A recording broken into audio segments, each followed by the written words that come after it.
अस्सलामुअलैकुम। बहुत शुक्रिया ये वीडियो देखने का।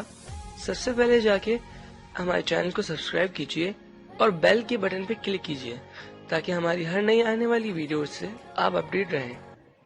एसओए का आर्किटेक्चर क्या है? अच्छा, अब एसओ मतलब सर्विस ओरिएंटेड आर्किटेक्चर के अंदर पिछले किस तरह लोगों ने काम किए या पिछले डॉट नेट के अंदर किस तरह काम होते हुए आ रहे हैं, अब हम जरा उसकी बात कर लेते हैं।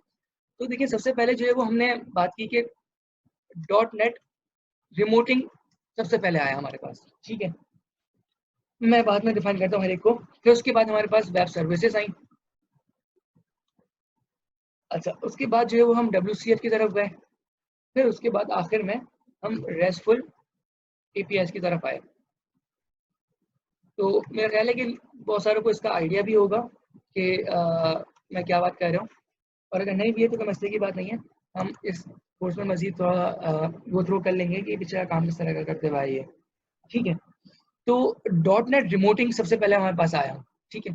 तो डॉट नेट रिमोटिंग के अंदर बड़ा मसला क्या था कि हम उसको अच्छा, आर्किटेक्चर सब समझ आ गया ना कि हम ये सारी जो बात कर रहे हैं वो सर्विस ओरिएंटेड आर्किटेक्चर की बात कर रहे हैं, ठीक है। तो वो मेरे ख्याल से अब क्लियर होगा कि वो किस तरह काम करता है आर्किटेक्चर।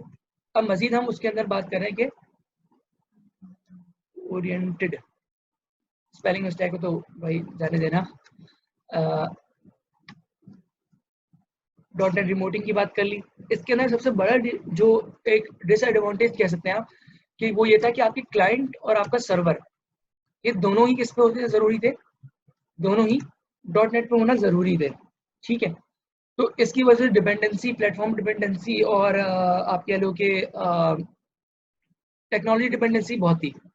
तो ये एक बड़ा मसला था इसके अंदर कि आपका सर्वर और क्लाइंट दोनों ही डॉट नेट पे होना ज़रूरी थे। इसकी वजह से कह सकते हैं कि डिपेंडेंसी इश्यूज बहुत सारे आ रहे थे, जिसको हम ओवरकम करने के लिए हम वेब सर्विसेज की तरफ गए। बहुत सारे लोगों ने वेब सर्विसेज पे काम भी किया होगा पहले। अच्छा, वेब सर्विसेज के अंदर एक मसला क्या था कि मैं मजीद, आप इसको डिटेल के अंदर गूगल पे देख भी सकते हैं। मैं सिर्फ जस्ट गो थ्रू करा रहा हूँ कि ये किस तरह काम करते थे, क्या मसले थे जिनकी वजह से इनको गो थ्रू करते हुए आए। अच्छा, ये काम करता था XML पे, ठीक है। मतलब जो डेटा कंटेंट था या कह लो आप कंटेंट टाइप थी या इंटरनेट मीडिया टाइप जो थी, जो भी आप इस्तेमाल करते थे डेटा पास करने के लिए, वो आपके पास थी XML, ठीक है। आपने मेरे ख्याल से देखा होगा इस तरह टैग्स पे काम कर रहे होते हैं, जैसे HTML काम कर रहे होते हैं इसी तरह टैग्स पे ये काम कर रहा होता है। तो यहाँ तक भी बात समझ आ गई कि वेब सर्विसेज XML पे काम कर रहे थे। लेकिन ऐसा क्या फ़ायदा था कि हम डॉट नेट रिमोटिंग से इस पे आए कि XML पे काम करने का मतलब क्या था कि XML एक यूनिवर्सल फॉर्मेट है, ठीक है। मैंने जैसे बात की पिछले वाली जो डायग्राम बनाई थी, उसके अंदर भी जो भी व्यू से डेटा लेके आना था या जो भी कंज्यूमर है वो डेटा कंट्रोलर से जो भी जिस तरह कम्युनिकेट कर रहा था वो in the form of Jason कर रहा था, ठीक है, या XML, ठीक है। ये दो ऐसे कंटेंट टाइप हैं जो यूनिवर्सली डिफाइन है। अब ये क्या है वो मजीद आप नेट पे देख सकते हैं, लेकिन मैं इसको एक छोटा सा स्टोरी समझा के कॉन्सेप्ट क्लियर करने की कोशिश करता हूँ कि ये कौन लोग हैं, इनकी हमें ज़रूरत क्या थी।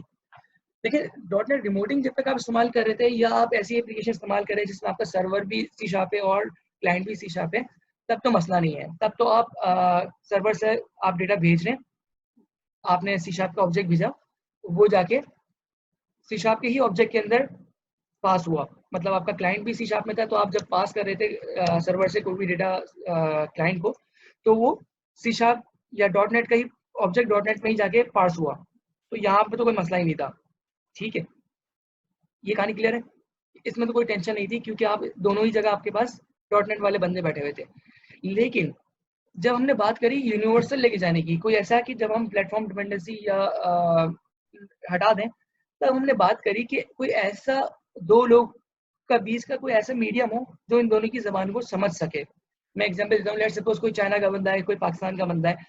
अब इन दो लोगों के बीच में लाजमी कोई इंटरप्रेटर होना चाहिए या कोई ऐसा लैंग्वेज, जैसे हम इंग्लिश को एज इंटरनेशनल लैंग्वेज इस्तेमाल करते हैं।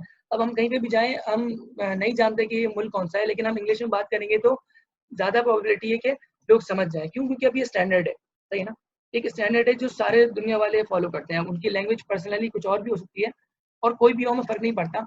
हम या फ्रीलांसर बात कर रहे होते हैं, तो वो बात कर रहे होते हैं इंग्लिश के अंदर। तो हमें फ़र्क नहीं पड़ता कि हम पीछे बंदा अरबिक बैठा हो या चाइनीज़ हो या जर्मन हो, इंग्लिश के अंदर उससे सारी डील करते हैं। क्यों? क्योंकि अब ये एक यूनिवर्सल फॉर्मेट है। बिल्कुल इसी तरह हमारी सर्वर किसी भी लैंग्वेज पे हो, हमारा क्लाइंट किसी भी लैंग्वेज पे हो, तो हमें इससे फ़र्क नहीं पड़ता। हम जो है वो बीच में यूनिवर्सल एक फॉर्मेट इस्तेमाल करते हैं डेटा भेजने के लिए और डेटा रिसीव करने के लिए, व्हिच आर दोज़ जेसन और एक्सएमएल। इनकी मदद से हमें ये फ़ायदा मिल जाता है कि हम डेटा जो है वो एक यूनिवर्सल फॉर्मेट में भेज देते हैं कि दोनों को समझ आ जाए। क्लाइंट पार्टी भी और सर्वर पार्टी भी दोनों इसको पार्स करने की काबिलियत रखते हैं और सिलाइज़ और डिसलाइज़ करने की काबिलियत रखते हैं। तो मेरे ख़्याल से ये बात अब समझ आ रही होगी कि एक्सएमएल वेब सर्विसेज़ ने क्या ओवरकम किया। लेकिन लेकिन इसके अंदर भी एक मसला था। वो मसला क्या है कि एक्सएमएल की कॉन्फ़िगरेशन में थोड़ा मसला आता है। It's like little bit heavy. ये थोड़ा-सा वेटी है। क्यों? क्योंकि आपको जो है वो क्लाइंट साइड पे जाके आपको एक एक्सएमएल फाइल ऐड करनी पड़ती है, लाइक प्रॉक्सी वाला पूरा खेल है। अगर किसी ने काम किया होगा तो उसको मज़ीद इस पे ये मेरी बातें समझ आ रही होंगी कि मैं क्या कह रहा हूँ। हमें जाके जो है वो थोड़ा-सा लाइट वेट बनाना था। एक्सएमएल थोड़ा-सा हेवी वेट है, कह सकते हैं उसको, ठीक है? एक ये मसला था और भी थोड़े डिसएडवांटेज हैं, वो जाके आप मज़ीद नेट पे देख लें। मैं अभी जितना मुझे याद आ रहे हैं वो मैं बताते जा रहा हूँ। एक्सएमएल थोड़ा बहुत हेवी वेट था। हमें कॉन्फ़िगरेशन करनी पड़ती थी, हमें जाके क्लाइंट पे जाके फाइलें डालनी पड़ती थी प्रॉक्सी क्रिएट करने के लिए, जो भी है। हम इसको ओवरकम करने के लिए अब क्या करेंगे? ये बिल्कुल बहुत अच्छा आर्किटेक्चर था, वेब सर्विस बहुत अरसे तक इस्तेमाल भी हुआ, लेकिन फिर भी इसको ओवरकम करने के लिए हमने WCF इस्तेमाल किया। WCF भी आप मज़ीद नेट से गो थ्रू कर लें, हम उसको जल्दी लेके चल लें, क्योंकि थोड़ा-सा लंबी हो रही है इसके अंदर भी। अ, यहाँ पे हम क्या करते हैं कि हमने इन दोनों से पिछले जो टेक्नोलॉजी से इनको हमने कंबाइन किया यहाँ पे, और कंबाइन करने के बाद अ, एक WCF विंडोज़ फॉर्म एप्लीकेशन बनाई जिसके अंदर हम इन दोनों को कंबाइन करके काम कर रहे थे। हमने इसी आर्किटेक्चर को मज़ीद इम्प्रूव करते हुए रेस्टफुल एप्लीकेशन बनाई, रेस्टफुल वेब एपीआई की तरफ गए, जो बिल्कुल इसी तरह आर्किटेक्चर पे काम करता है जो मैं पिछला लेके चलते हुए आ रहा हूँ। मज़ीद इस आर्किटेक्चर को एनहांस किया, कुछ चीज़ें हैं जो इसमें मज़ीद और इम्प्रूव करी, जिसके बाद अब ये आर्किटेक्चर और अच्छा हो गया, ठीक है? जिसके अंदर हम बात करें कि अब एक्सएमएल की ज़रूरत नहीं है, हम जेसन पे काम कर रहे हैं और लैंग्वेज डिपेंडेंसी नहीं होती, डिसेंट्रलाइजेशन की ज़रूरत नहीं है। अच्छा, तो इसके अंदर जो है वो ये बात मेरे ख़्याल से क्लियर हो रही है कि हम वेब एपीआई को क्यों इस्तेमाल कर रहे हैं अब, ठीक है? तो ये बात भी क्लियर हो गई। अब बात कर लेते हैं कि डॉटनेट कोर की तरफ हम क्यों जा रहे हैं, ठीक है? डॉटनेट कोर की तरफ जाने की एक बड़ी वजह क्या है कि ओपन सोर्स है, पहली बात। दूसरी बात कि प्लेटफ़ॉर्म इंडिपेंडेंसी नहीं है। लेट्स सपोज़ हम इसको मैक पे भी बना सकते हैं। आप इसको जो है वो किसी भी पाइथन पे मतलब लिनक्स पे जाके आप क्रिएट कर सकते हैं, ठीक है? एनवायरनमेंट कोई सा भी हो आप मतलब प्लेटफ़ॉर्म इंडिपेंडेंसी आपको मिल जाएगी। अच्छा, एक बात, दूसरी बात कि आप जब एपीआई की बात करते हैं तो आपके पास एक बड़ा फ़ायदा क्या आ जाता है आपके पास कि आप जो है वो एचटीएमएल के सारे फीचर्स इस्तेमाल कर सकते हैं। मैं अब ज़रा से एपीआई की ज़रा खूबियाँ बयान करता हूँ कि हम क्यों इस्तेमाल कर रहे हैं इसको। हमें सारे एचटीटीपी के जितने भी फीचर्स हैं वो सारे मिल जाते हैं, ठीक है? Like get, post, put, delete, insert, created, ये सारी जितनी भी आपकी रिक्वेस्ट्स हैं वो सारी आप इस्तेमाल कर सकते हैं, पहला बेनिफिट, ठीक है? अगला कि आप ईज़ी है, इस्तेमाल करने के अंदर आसान है, ठीक है? दूसरी बात सिंपल है, आप आराम से क्रिएट करेंगे। अब जब आप कोड अभी इस्तेमाल करेंगे तो आप देखेंगे कि आपको मज़ीद चीज़ों को हैंडल करने की ज़रूरत नहीं है। बड़ी आसानी के साथ जो है वो ये एप्लीकेशन क्रिएट हो जाएँगी, ठीक है? उसके अलावा लाइट वेट है। अब जैसे मैंने आपको बताया कि जेसन वाली कहानी एक्सएमएल वाली बर्डन से आप बाहर आ जाएँगे, तो ये बात भी मेरे ख़्याल से अब क्लियर है। और रेस्ट की भी कहानी आपको क्लियर हो गई कि रेस्ट किस तरह काम करता है, और अगर मज़ीद आपको देखना हो तो रेस्ट वर्सेस सोप और रेस्ट की कहानी क्या है, वो भी आप नेट पर सर्च कर सकते हैं, आपको मज़ीद समझ आ जाएगा। अच्छा, अभी तक जो है वो .NET कोर्स के जो फ्रेमवर्क्स आने लगे वो कुछ इस तरह आने लगे कि 2 आया, 2.2 आया, फिर 3 आ गया, फिर आगे मजीद इस पे काम हुआ। लेकिन अब जो आएंगे वो डायरेक्ट आएंगे ASP.5। मैं एग्जांपल दे रहा हूँ कि अब जो है वो ये भी कहानियां खत्म करते जा रहे हैं। क्यों? क्योंकि अब हम इस तरह चीज़ों को लेके चलना शुरू करने की कोशिश कर रहे हैं कि चीज़ें यूनिवर्सल होने लगे हैं। मतलब चीज़ें हम मतलब इंडिपेंडेंसी हम कम करने की कोशिश कर रहे हैं मजीद। मेरी बात समझ आ रही है? कि हम जो है वो चाह रहे हैं कि इस तरह का कुछ स्टैंडर्ड्स बन जाएँ, सही, जो सारे आर्किटेक्चर पे काम करने लगे हैं। मैं एग्जांपल के तौर पे आपको एक बात समझाता हूँ कि आपने जो है वो ये बात क्लियर थी जहाँ तक अभी तक बनी, मैं इसको मिटा दूँ ताकि हम इसको मज़ीद किसी और पिक्चर के थ्रू आपको बात समझाएँ। अच्छा, एक और बात रह गई थी जो मैं दोबारा बता देता हूँ। वो बात ये है कि जब भी हम एपीआई की बात करते हैं, जब भी हम एपीआई की बात करते हैं, जो भी हम इस्तेमाल कर रहे हैं, वो एचटीटीपी फीचर जो मैंने बात की उससे बात अगर नहीं समझ आई तो मज़ीद समझा देता हूँ कि हम जो पूरी रेस्टफुल वेब एपीआई है इसको हिट करेंगे with the help of link. सही है? एक जस्ट लिंक होगा, ठीक है? हम उस लिंक के थ्रू पूरी एपीआई को इस्तेमाल करेंगे। मतलब हम एपीआई को पूरी कंज्यूम करने के लिए सिर्फ एक लिंक के थ्रू पूरी एपीआई को हम यूज़ कर रहे होंगे। मैं एग्जांपल के तौर पे आपको एक लिंक खोल के दिखा देता हूँ, लिख के दिखा देता हूँ ताकि आपको बात समझ आ जाए।